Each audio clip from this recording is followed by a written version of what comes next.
ఏదైతే GHMC delimitation సంబంధించిన వ్యవహారం ఈ రోజుతో పూర్తి స్థాయి పోలింగ్ అయితే రాబోతోంది. ఇప్పటికే 80కి పైగా హైకోర్టులో దీనిపైన కేసులు అయితే పిటిషన్లు నమోదు చేయలేదు. దీనికి సంబంధించి కూడా పిటిషన్లు దాఖలు చేసిన వాటిని నిన్న హైకోర్టు మొత్తం అన్నింటినీ కూడా కొట్టివేయడం జరిగింది. దీంతో వార్డుల విభజనకు సంబంధించి ప్రభుత్వానికి క్లియరెన్స్ దొరికింది. మరోవైపు ఇప్పటి వరకు కూడా 10వ తేదీ నుంచి 16వ తేదీ వరకు కూడా దాదాపుగా 7,000కు పైగా అప్లికేషన్లు అయితే ఫిర్యాదులు ఏవైతే ఉన్నాయో అవన్నీ కూడా రావడం జరిగింది. ఆ ఫిర్యాదులకు సంబంధించి 1000 ఫిర్యాదులను మాత్రమే పరిగణలోకి తీసుకున్నారు. ప్రత్యేక కమిటీ ఏదైతే ఏర్పాటు చేయడం లేదు, వాళ్ళు 1000 ఫిర్యాదులను పరిగణలోకి తీసుకున్నారు. అనంతరం వాటిని పూర్తి స్థాయిలో పరిశీలించిన తర్వాత 40 వార్డులకు సంబంధించిన పేర్ల మార్పు, అంటే గతంలో ఉన్న పేర్లను యాక్సిడ్ గా పెట్టబోతున్నారు.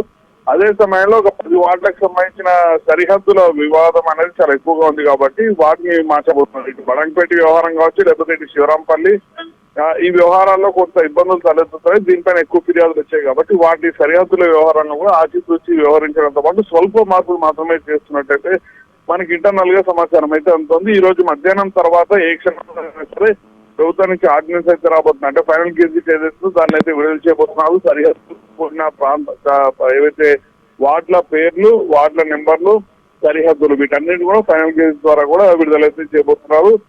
దాదాపుగా మనకు అందుతున్న సమాచారం మేరకు మొదట్లో ఒకటే కార్పొరేషన్ గా కొనసాగించాలని భావించినప్పటికీ కూడా ఒక కార్పొరేషన్ నడిపించాలంటే అంత సులువైన వ్యవహారం కాదు కాబట్టి ప్రస్తుతానికి 2 నుంచి 3 కార్పొరేషన్లు విభజించాలి అనేది ప్రభుత్వం అయితే నిర్ణయం తీసుకున్నట్టయితే సమాచారం అందుతుంది. దానికి తగ్గట్టుగానే సర్కిల్ వార్డులను కూడా పూర్తి స్థాయిలో సిద్ధమైతే చేసుకున్నట్టయితే సమాచారం అయితే వస్తుంది. ఏదేమైనా కూడా మధ్యాహ్నం తర్వాత ప్రభుత్వం నుంచి దీనిపైన ఒక ఆర్డినెన్స్ అయితే రాబోతోంది.